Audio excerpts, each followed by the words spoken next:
जैसे धमे सयामणो संता दिवाणिये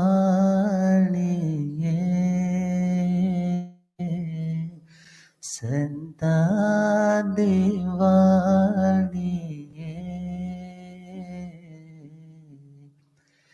जिसने मन वसंदी बस तरदा ओ प्राणिये जिसने मन वसंदी बस तरदा ओ प्राणिये भगवान ने दसे आए भगवान ने दसे आए क्रोधनो शांत करो एयो पारी तपस्या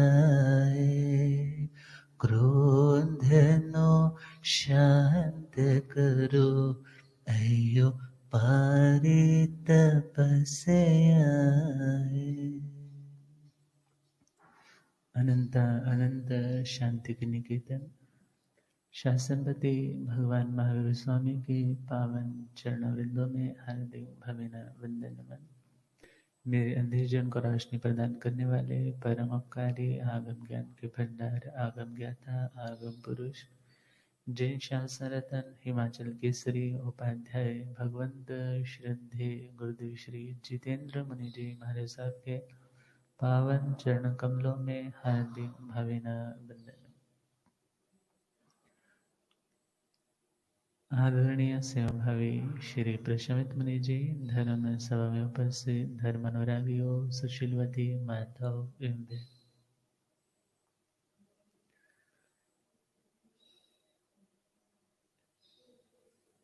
25 बोल में 19वां बोल विस्तार को काफी प्राप्त हो चुका है, परंतु जब तक अलग अलग एंगल से हम किसी वस्तु को नहीं देखते तब तक उस वस्तु का पूर्ण रूप का ज्ञान हमें नहीं होता। तो ध्यान शब्द बहुत ही कॉमन शब्द हो चुका है और ध्यान करने वाला सामान्य लोगों से विशेष भी समझा जाता है।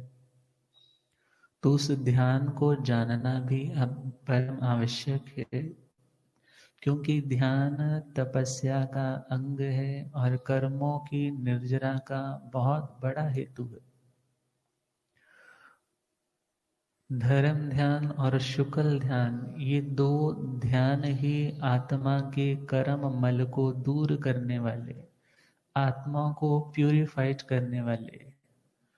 तो अभी तक धर्म ध्यान की चर्चा चल रही है। धर्म ध्यान के 4 आलंबन सुनाए जा रहे हैं। धर्म ध्यानी बनना है तो हमें इन 4 चीजों का सहारा लेना होगा, क्योंकि यदि हमारा ज्ञान निर्मल है तो हमारा ध्यान भी निर्मल हो जाएगा। इसलिए यहाँ पर भगवान ने श्रीमद् ठाणंगी सूत्र में 4 आलंबनों में पहला आलंबन, पहली सपोर्ट उस पीक तक पहुंचने की जो धर्म ध्यान की चोटी, पहला आलंबन बताया था वाचना, दूसरा बताया पृच्छना, तीसरा है परिवर्तना या परियट्टना। जब आपने एक बार गुरु मुख से कुछ सुन लिया, वह है आपने वाचना ले ली। परंतु आपको कुछ समझ में नहीं आया तो ये नहीं है कि बस चुपचाप जितना आया ठीक है, बोरी बिस्तरा समेटा और चले गए। समय नहीं मिलता तो समय की व्यवस्था बनाए। दुनिया के ऐप्स सीखने के लिए इनकम टैक्स की यदि नई नई तरह की रिटर्न्स भरने की टेक्निक आती है तो सब कुछ सीख लेते, नहीं आता तो सीए से कंसल्ट करते। परंतु जो हमारी आत्म उत्थान के लिए नॉलेज जरूरी है, तो उसे सीखने के लिए यदि हमारे पास सुनने का वक्त है, तो यदि नहीं समझ में आया तो उसे समझने का भी वक्त होना चाहिए, क्योंकि सुना हुआ तब तक अधूरा रह जाएगा जब तक वह कॉन्सेप्ट पूरा क्लियर नहीं होगा। और आपने जो भी सुना आपने नोट कर लिया, मुझे ये पॉइंट बहुत अच्छा लगा, और जो नहीं समझ में आया वो भी आपने अंडरलाइन कर लिया। अन्यथा आप घर पे स्वयं पढ़ रहे हो, स्वयं स्वाध्याय कर रहे हो, तो वहां पर जो आपको नहीं समझ में आ रहा, तो वहां आपने उसको क्या कर लिया, अंडरलाइन कर लिया कि मुझे यह पूछना है। और पूछना भी जिज्ञासा पूर्वक। जिज्ञासा का मतलब होता है ज्ञातुम इच्छा इति जिज्ञासा, जानने की जो क्रियोसिटी है उसे जिज्ञासा बोलते।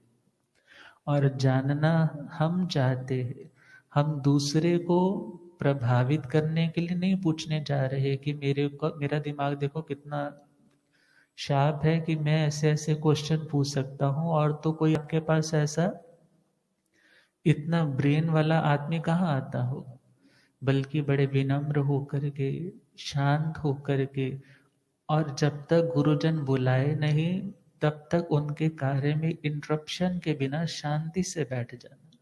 पहले ही अध्ययन में आता है निसंदेशिया मोहरी, अर्थात शांत होकर के जाकर बैठ गए और आज्ञा ली कि गुरुदेव मैंने आपसे यह पूछना है, आपके पास वक्त है तो कृपा कीजिए। या जो समझ में नहीं आया, आफ्टर प्रवचन ही रिक्वेस्ट कर दी कि गुरुदेव मुझे यह समझ में पूरा नहीं आया, तो कृपा मुझे समय बता दीजिए, मैं उस समय पर आकर के आपसे पूछ लूं।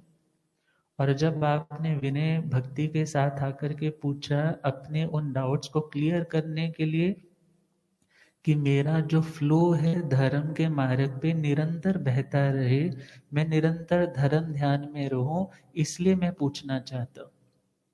तो आपने पूछा तो समाधान होया। उससे तीसरा स्टेप आता है परिवर्तन, और इसे प्राकृत में पर्यटना भी बोलते हैं। परिवर्तना का मतलब है उसे रिवाइज करना, उसे रिवाइज करना हल्का हल्का बोल बोल करके, कि आपके कानों तक वो आवाज जाए, दूसरों को वो किसी तरह से इंटरप्ट ना करे। याद करने के लिए सबसे अच्छा मेथड है, आप स्वयं बैठे हो, उसे बार बार बार बार पढ़ रहे हो, उसको बार बार आप गुन रहे हो, गुनना बोलते, उसको बार बार आप चितार रहे हो, और उससे क्या होगा, आपके संस्कार पक्के होने लग जाएंगे। जैसे रेत के ऊपर आपने उंगलियों से कुछ लिखा है तो वो कितनी देर रहेगा, दोबारा हवा आएगी और हवा से रेत उड़कर आएगी, वो फिर निशान मिट जाएंगे।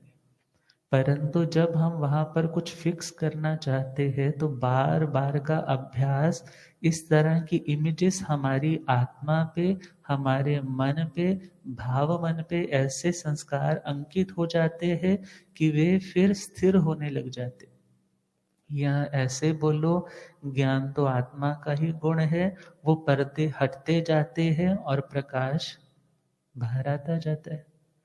तो पर्यटना शब्द कहता है कि आपने जो कुछ सुना और जो समझ में नहीं आया फिर आपने पूछ भी लिया, परंतु आप स्वाध्याय को पूरा परिपक्व बनाना चाहते हो, आप अपने उन सुने हुए ज्ञान को स्थिर रखना चाहते हो, उसके लिए परिवर्तना अपेक्षित है। ये नहीं कि आपने पूछ लिया, नहीं समझ में आया था, अब पता तो चल गया, परंतु उसके बाद कभी किताब खोलकर नहीं देखी, कभी दोबारा से उन चीजों को रिकॉल नहीं किया, तो वह ज्ञान भी स्थिर नहीं रहेगा। इसलिए कहा उसको बार बार आप चितारते जाओ, रिवाइज करते जाओ, उस रिवीजन से संस्कार ऐसे बन जाएंगे जैसे बने थे नंदन मनियार के। सुनते हो ना नंदन मनियार का, मेंढक का भाव आ गया है आज, परंतु जब जाति स्मरण ज्ञान हुआ तो उस जाति स्मरण ज्ञान से पूर्व का सारा ज्ञान क्या हो गया? प्रेजेंट में जागृत हो गया। पूर्व में नमोत्थड़ं सीखा था तो आज उस घोड़े के पैर के नीचे भी आया, आंतड़ियां भी बाहर आ गई, परंतु समता है। किस बात की समता है? कि अब मुझे भगवान का शासन मिल चुका है। साइड पर किनारे पर होकर के नमोत्थड़ों से वंदन किया। क्या उसके हाथ होंगे, कैसे जोड़े होंगे, परंतु किस तरह से उसने उनका उच्चारण किया होगा उसकी भाषा तो भगवान ही समझे। परंतु किया था तो आज याद आ गया। बहुत से लोगों की प्रतिभा नैसर्गिक होती है, बाय बर्थ होती है, इनेट क्वालिटीज होती है। एक बार सुनते हैं याद हो जाता है, 2 बार सुनते हैं याद हो जाता है। सामने वाले लोग बड़े ही इम्प्रेस होते हैं, अरे ये इतना ज्यादा ब्रेन इसका शार्प, ये कैसे हो गया। और एक बच्चा ऐसा है, उसको 100 बार पढ़ाया, परंतु जितनी बार पढ़ाया ऐसा लगा कि मिट्टी के ऊपर मैंने घी डाल दिया, सब टाइम वेस्ट किया। परंतु उस व्यक्ति के जिसे आज ज्ञान प्राप्त नहीं हो रहा, याद नहीं हो रहा, उसका कारण है उसका ज्ञानावरणीय कर्म बहुत प्रगाढ़ रूप से उदय में है। अर्थात उसके ज्ञान को रोकने वाले, ढकने वाले कर्म जो उसने स्वयं ही बांधे हैं, वो आज प्रेजेंट में उदय हो रहे, फ्रक्टिफाइड हो रहे, इसलिए आज वह ज्ञान नहीं सीख पा रहा। परंतु मेहनत करता जाता है तो बोलते हैं करत करत अभ्यास के जड़मति होत सुजान, रसरी आवत जात ते सिल पर पड़त निशान। पत्थर की शिला जहां पर आप चाहो कि रस्सी लगे और निशान पड़ जाए तो इम्पॉसिबल लगता, परंतु बार बार वह रस्सी रगड़ खाती है, बार बार पता नहीं कितनी रस्सियां टूटी भी होंगी, परंतु बार बार रस्सी आ रही है तो पत्थर की शिला के ऊपर भी निशान पड़ने लग जाते। इसी प्रकार जब बार बार अभ्यास किया जाता है तो जो हम पढ़ रहे हैं उसके संस्कार भी इम्प्रिंट होने लग जाते, या यूं बोले भीतर का ज्ञान प्रकट होने लग जाता है। तो यह सारा किसकी बदौलत हुआ? परिवर्तना की बदौलत। और परिवर्तना का प्राकृत रूपांतरण दिया था पर्यटन। आजकल शब्द आता है पर्यटन स्थल, बोलते हैं ना पर्यटन स्थल। उस पर्यटन स्थल में क्या करते हैं लोग? घूमने जाते हैं, पर्यटन करने जाते हैं, अपना टाइम पास करने जाते हैं। और देखा जाए जहां आप पर्यटन करने जा रहे हो, रोज वहां घूम रहे हो, तो आपको फिर धीरे धीरे वो सारा नक्शा दिमाग में आ जाता है। आप पहुंच जाओ अपने घर पे और घर से पहुंच जाओ अपने ऑफिस की लोकेशन पे। आप घर से ऑफिस जाते हो, रोज आप उसी रास्ते से जाते हो और आपको पता है इस मोड़ पे इसकी दुकान है, इस मोड़ पे ये है, आगे खड्डा आता है, आगे ठीक है, आगे रास्ता साफ है, आगे यह लोग खड़े होते हैं, आगे यह आएगा, यहाँ वाली स्ट्रीट लाइट बंद है, यहाँ वाली चल रही है। ये सारी बातें कहाँ से पता चली? जब आप बार बार उस रास्ते से आ जा रहे हो, अर्थात आपकी उस पर्यटन से, आपके उस भ्रमण से, आपके उस आने और जाने से वह रास्ता आपके लिए फैमिलियर हो गया। और जब वह रास्ता आपके लिए एक तरह से जाना पहचाना होने लग पड़ा, फिर आपको वो रास्ता ऑकवर्ड नहीं लगता, फिर वो रास्ता आपको भयभीत नहीं करता।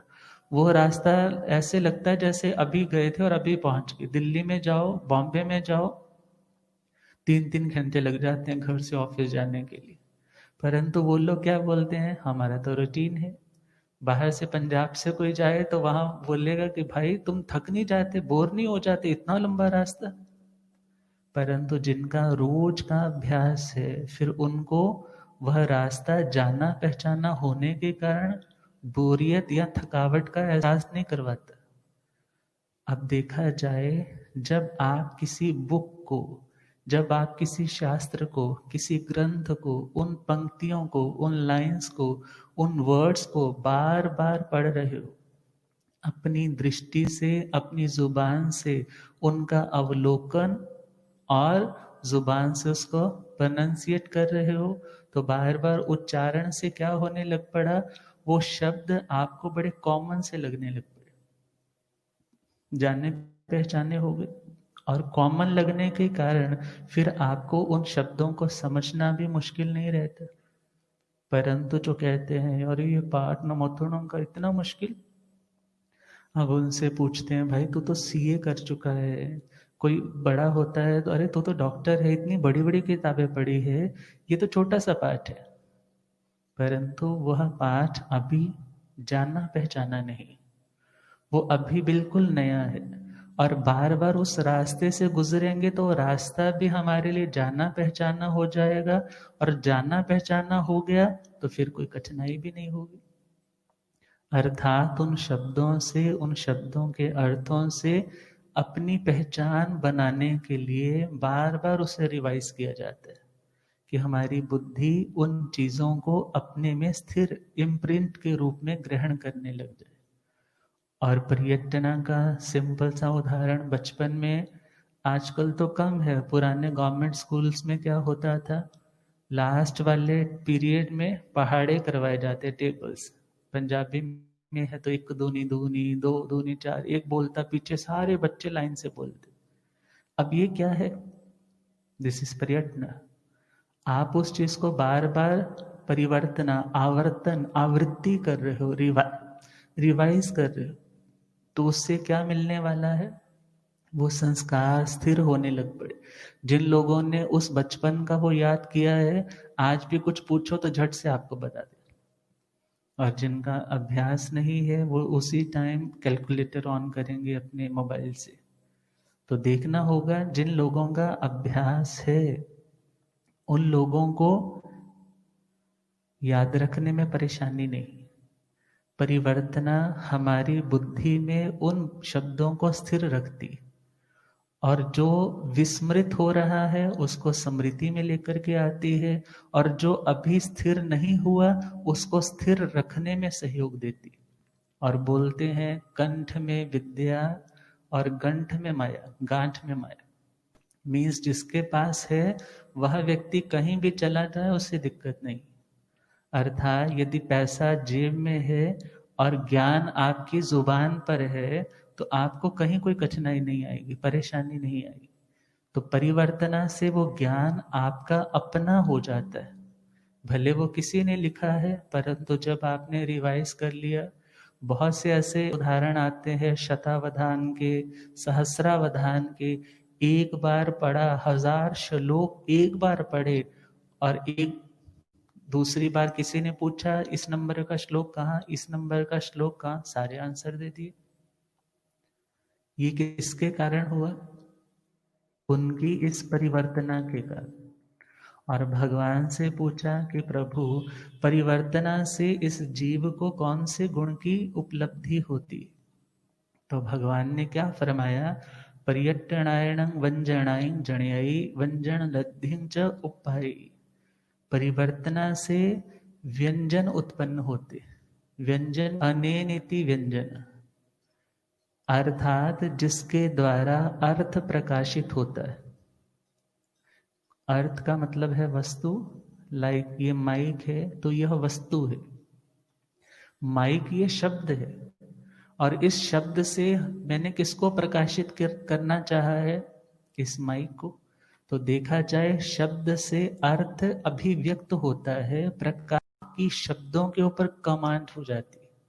जब आप शब्द और शब्द के साथ जुड़ने वाले, रिलेट करने के लिए आप उसकी लाइन को और उसके पूरे के पूरे कॉन्टेक्स्ट को समझने लग जाते हो, तो उस परिवर्तना से आपके पास ऐसी लब्धि पैदा हो जाती है जिसका नाम है व्यंजन लब्धि, पदानुसारणी लब्धि। अर्थात एक शब्द सुनेगा वो व्यक्ति, सामने वाला अभी सोच रहा है इसके आगे क्या था, परंतु जिसकी स्वाध्याय की यह परिवर्तना खूब सारी है, वो एक ही शब्द, जैसे मोबाइल्स में होता है ना, डाउनलोड करने के लिए आप एक ही वर्ड डालते हो और उसके बाद क्या आ जाता है, सारे का सारा। क्यों आया, क्योंकि उसमें ऑलरेडी डाउनलोडेड है। इसी प्रकार जब हमने वो परिवर्तना से डाउनलोड कर लिया है, आपने एक ही वर्ड सुना, जस्ट एक वर्ड, और उस एक वर्ड से वो सारे का सारा वो बोलने लग जाएगा। ये किसके कारण?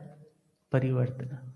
पदानुसारणी लब्धि, एक पद सुना, सपोज नमो है, सुप्तिगंतम पदम, अर्थात सुबंत और तिगंत की पद संज्ञा होती है। ये ग्रामर संस्कृत का एक नियम है। तो इस प्रकार हम देखें, नमो है, नमो अरिहंताण, तो नमो में नमो एक पद है, और देखा जाए ये एक वर्ड है, और इस नमो के माध्यम से जिसके पास परिवर्तना खूब सारी कर चुका है, बहुत बार वो उस चीज की आवृत्तियां रिवीजन कर चुका है, बच्चे को आपने 50-100 बार बोल बोल करके सिखा दिया, बोल बेटे नमो अरिहंताणं, नमो सिद्धाणं, नमो अरिहंताणं। अब गुरु जी के पास लेकर आए उसे, और क्या बोलते हैं, बेटा महाराज जी को नमकार मंत्र सुनाओ। और जैसे ही माँ ने बोला नमो, बेटा क्या बोलता है, अरिहंताण, नमो सिद्धाण। यदि एक ही आपने उसका वो वर्ड बोला, वो सारे का सारा कंप्लीट कर दिया। किसकी बदौलत? उस परिवर्तना के। इतना कुछ हम स्टोर कर सकते हैं, परंतु हम अपनी उस ब्रेन की पावर को समझते ही नहीं। हम अपने ज्ञानावरणीय कर्म का क्षोक्षम कर सकते हैं, किसके द्वारा? इस परिवर्तना के अभ्यास के द्वारा। किसी व्यक्ति का पूर्व जन्म का अभ्यास बहुत ज्यादा है, इसलिए आज लगता है इसकी बुद्धि बहुत शार्प है, इसके पास जन्म जात ऐसा इंटेलेक्चुअल है कि ये बच्चा तो बचपन से ही इतना एक्स्ट्रा ऑर्डिनरी है। परंतु एक बच्चा लगता है बड़ा डल है, बहुत पीछे है, बड़ा नालायक है। परंतु डल कहे जाने वाले बच्चे भी जब बार बार अभ्यास करते हैं तो वो भी आउटस्टैंडिंग हो जाते हैं, वो भी बाकियों की अपेक्षा बहुत आगे निकल जाते हैं। तो भगवान ने क्या कहा, परिवर्तना से आपको ऐसी लब्धि मिलेगी कि एक ही शब्द सुना तो उस शब्द से आप वो सारी की सारी किताब भी सुना सकते। बहुत सारे ऐसे उदाहरण आते हैं। 2 आदमी ट्रेन में जा रहे थे, और उसके पास उसने देखा कि एक बुक है, मेरे ख्याल से लाला हरदयाल जी का आता है, बुक थी, और उन्होंने देखा है बुक का टाइटल बहुत अच्छा है, और उन्होंने बुक ली, और वह व्यक्ति बाहर गया, ट्रेन रुकी थी, और आधे घंटे का वहाँ स्टॉपेज था, और उन्होंने क्या कर लिया, वो आधी बुक सारी की सारी, आधी क्या पूरी की पूरी बुक पढ़ ली, होगी कुछ 50-60 पेज तक की। और जैसे वो सारी बुक पढ़ी, और उसके बाद जैसे ही आए वो बोले मेरी बुक दो, कहने लगे तुम्हारी बुक कैसे है, तुम बताओ इसमें क्या लिखा है। कहने लगा अभी तो मैंने पढ़ा ही नहीं है, मुझे क्या पता इसमें क्या लिखा है। कहने लगे अच्छा मेरे से सुनो इसमें क्या लिखा। वर्ड टू वर्ड उन्होंने सारी बुक सुना दी। यह किसका प्रभाव? परिवर्तन। भले उन्होंने आज एक बार में पढ़ा है, परंतु वो ज्ञानावरणीय कर्म का क्षोक्षम ऐसा है। ऐसे महामुनीश्वरों का वर्णन आता है कि किताबें पुराने टाइम में तो इस तरह से शास्त्रों के भंडार नहीं होते थे। आजकल तो लाइब्रेरीज खूब सारी हैं, किताबें बहुत सारी हैं, पढ़ने वाले बहुत थोड़े। परंतु उस समय पढ़ने वाले बहुत ज्यादा और किताबें बहुत थोड़ी। और ऐसे में क्या करते, जो बुक जिनके पास है उनके पास जाते, और गुरु शिष्य क्या कर लेते, डिवाइड कर ली बुक, आधी तू याद कर ले, आधी मैं याद कर ले, आधी उसने याद कर ली, आधी उसने याद कर ली। और सुबह फिर दोनों एक दूसरे को सुनाते। गुरु ने जो फ्रंट वाला आधा पोर्शन याद किया वो शिष्य को सुनाया, उसने सुना और उनको वो भी याद हो गया। शिष्य ने गुरु जी को सुनाया और आधे वाला उनको भी याद हो गया, मीन्स दोनों को बुक याद हो गई। ये किसके कारण? परिवर्तन। आजकल बोला जाता है ब्रेन एक्टिवेट करना है, ब्रेन की पावर्स को एक्सप्लोर करना है। तो यह देखा जाए भगवान ने तो ऑलरेडी बता रखा है परिवर्तन। और पदानुसारणी लब्धि, व्यंजन लब्धि पैदा होती है किसके माध्यम से? इस परिवर्तना के माध्यम से। अभय कुमार मंत्री जी का एक दृष्टांत आता है, उनके पास यह लब्धि थी। एक बार एक विद्याधर जिन्होंने किसी विद्या की सिद्धि की थी, मंत्र सिद्धि कर रखी थी और उससे वे आकाश में उड़ सकते थे। आजकल तो बड़ा ऐसा लगता है पता नहीं हो सकता है नहीं हो सकता, बट एट प्रेजेंट भी ऐसे लोग हैं जो यौगिक प्रैक्टिस के कारण हवा में तैर सकते हैं, चल सकते हैं। तो खैर वो हमारा लक्ष्य नहीं है, हमारा लक्ष्य तो आत्म शुद्धि का है। परंतु हमने समझना है, अभय कुमार मंत्री जी ने देखा कि एक विद्याधर जो है वह आदमी आकाशगामिनी विद्या में ऊपर उड़ना तो चाह रहा है, परंतु थोड़ा सा उड़ता है परंतु फिर नीचे आ जाता है, फिर कोशिश करता है नीचे गिर जाता है।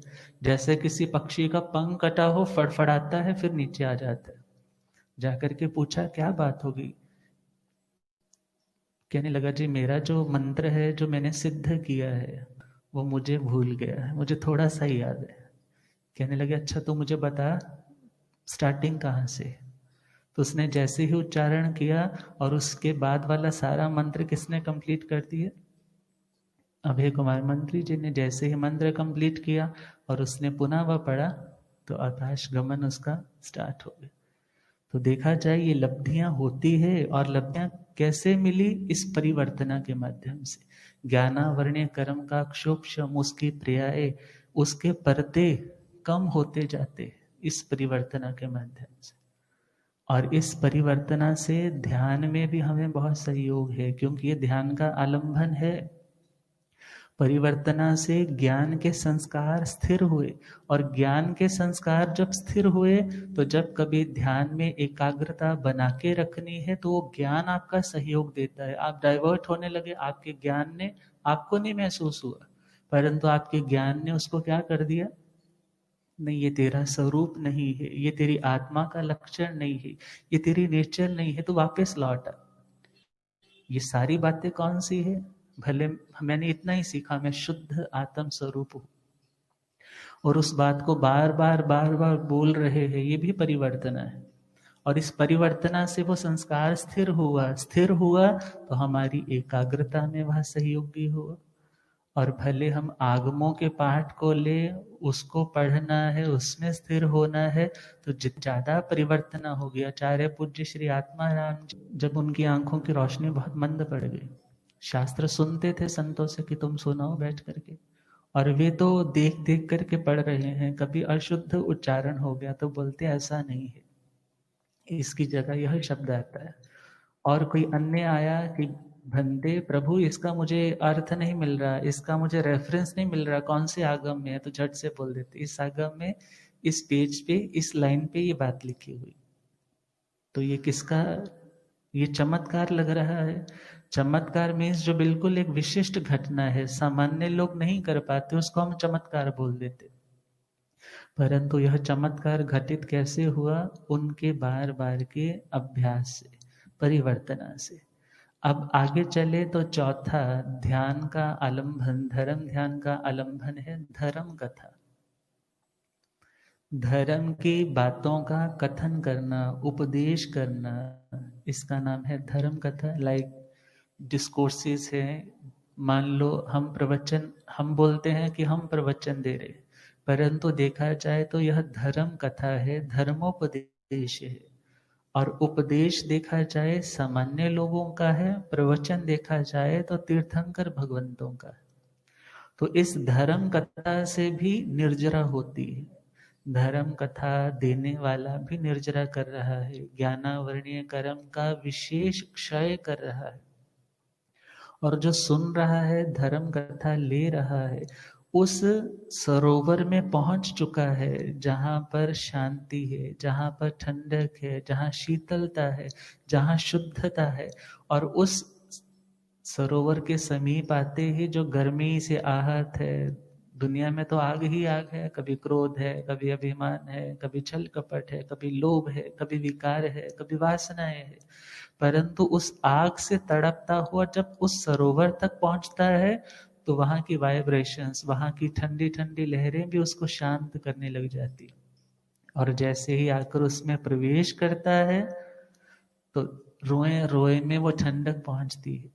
और जब रोए रोए में ठंडक पहुंची गुरुदेव पधारे, ओ रब मेरा सतगुरु बन के आया मैनू वेख, ओ रब मेरा सतगुरु बन के आया मैनू वेख लैन, ओ मैनू वेख लैन दे के मत्था टेक लैन दे, ओ मैनू वेख लैन दे के मत्था,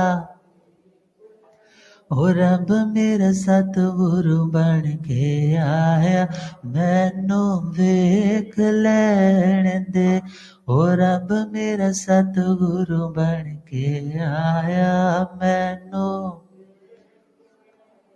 ओ मेरे सतगुरां दे द्वारे मंदे मस्जिद ते गुरुद्वारे, मेरे सतगुरां दे द्वारे मंदिर, ओ केड़ा तारण हारा आया मैनू वेख लैन दे, ओ केड़ा तारण,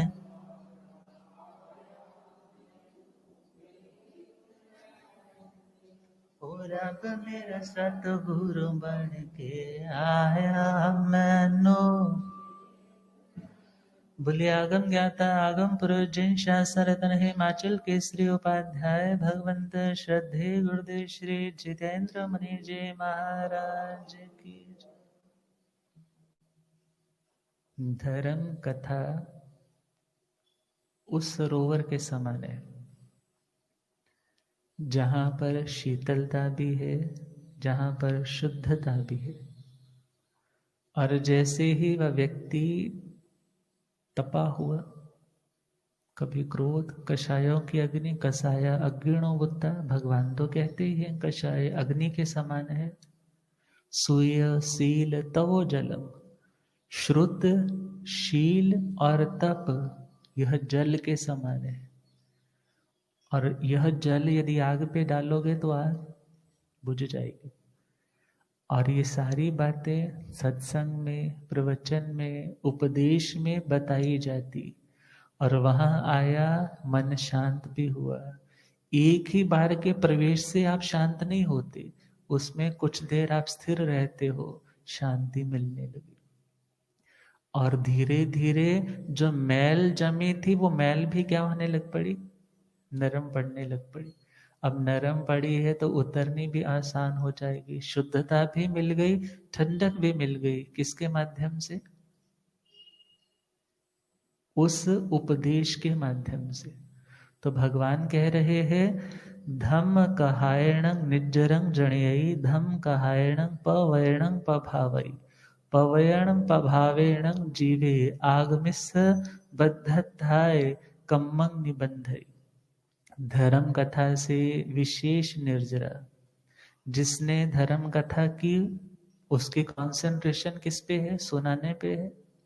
उसकी कंसंट्रेशन डिवाइड नहीं हो रही, वह एक जगह पे फोकस होकर के जस्ट और जस्ट अच्छी और सच्ची बात बोलता जा रहा है, और जो सुन रहा है उसकी कंसंट्रेशन, इंटरेस्ट आ रहा है, तो उसका भी फोकस सिर्फ और सिर्फ सुनने में है, और उस सुनने से भाव भी आ रहे हैं, और शुद्ध शुभ भावों के कारण अशुभ संस्कार उसके स्वच्छ बनने लग रहे, और उस धर्म कथा से वह साधक प्रवचन की प्रभावना कर रहा है।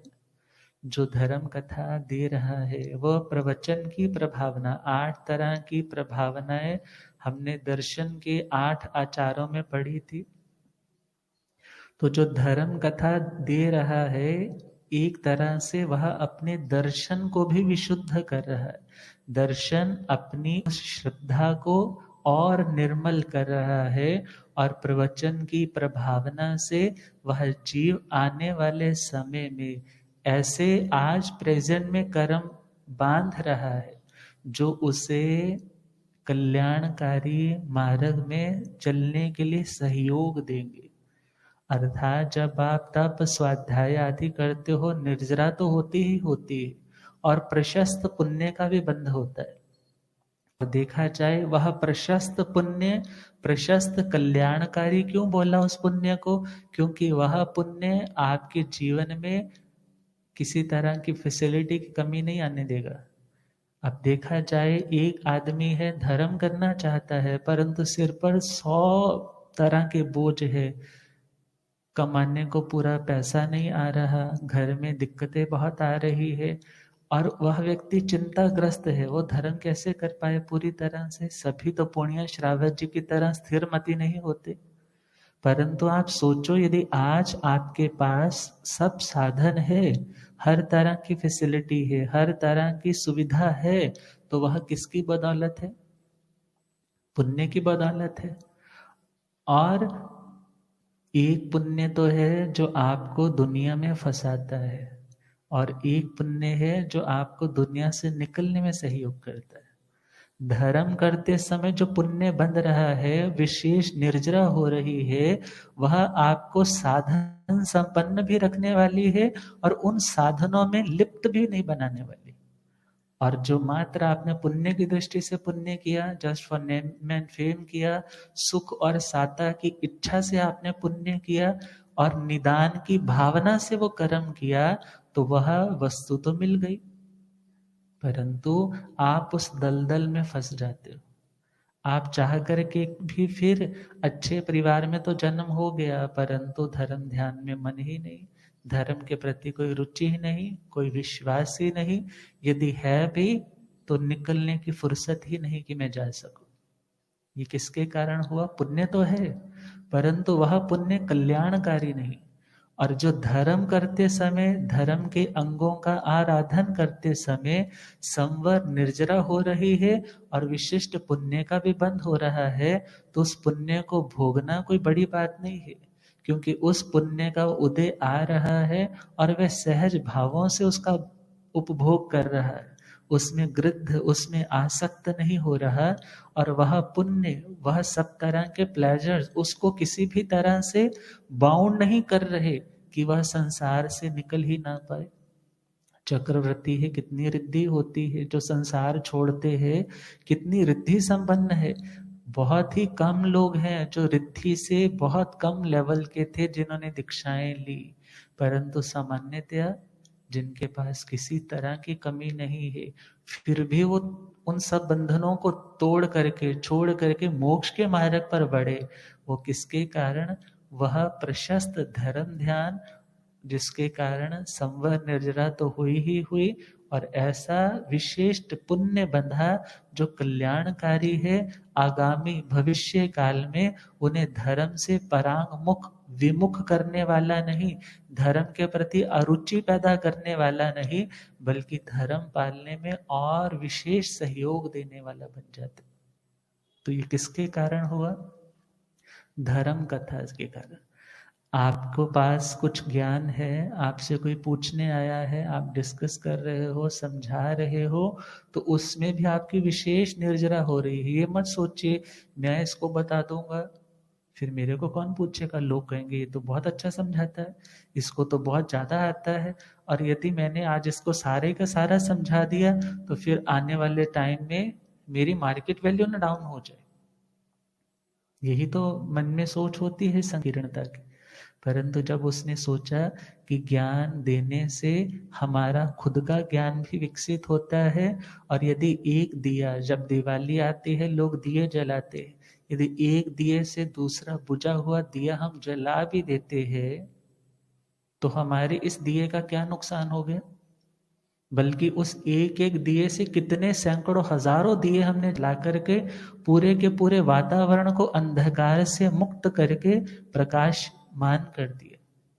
इसी प्रकार एक ज्ञानी व्यक्ति भी अपने उस ज्ञान के बल से दूसरे को ज्ञान देता भी है, परंतु धर्म कथा से पूर्व का जो एक अंग है उसका नाम है अनुप्रेक्षा।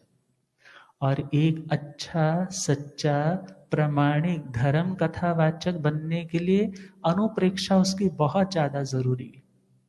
यदि अनुप्रेक्षा, अपना चिंतन नहीं है, मनन नहीं है, कॉन्टेम्पलेशन नहीं है, तो वह सुने हुए ज्ञान को, पढ़े हुए ज्ञान को अच्छे रूप में समझ भी नहीं पाएगा और समझा भी नहीं पाएगा। तो अब अगले अंग आएंगे अनुप्रेक्षा के, जो धर्म ध्यान की 4 अनुप्रेक्षाएं हैं। अब उनका वर्णन आएगा जो हमारे ध्यान की स्थिरता में सहयोगी बनती है। और अनुप्रेक्षा, अनु का मतलब होता है पश्चात, प्रेक्षण मीन्स विशेष रूप से उसके ऊपर नजर डालना, उसका नाम है अनुप्रेक्षा। ऑलरेडी जो पढ़ लिया, सुन लिया, डाउट्स क्लियर कर लिए, रिवाइज कर लिया, परंतु अब उसके ऊपर विशेष अपना ध्यान एकाग्र करना, अपने चित्त को हमने और ज्यादा गहराई तक लेकर के जाना है, जिससे हमारी विशेष निर्जरा हो सके। तो अनुप्रेक्षा से क्या क्या लाभ होता है, ये सारे पॉइंट्स आपको श्रीमद् उत्तराधि सूत्र 29वां अध्याय सम्यक पराक्रम के आधार पे सुनाए जा रहे हैं।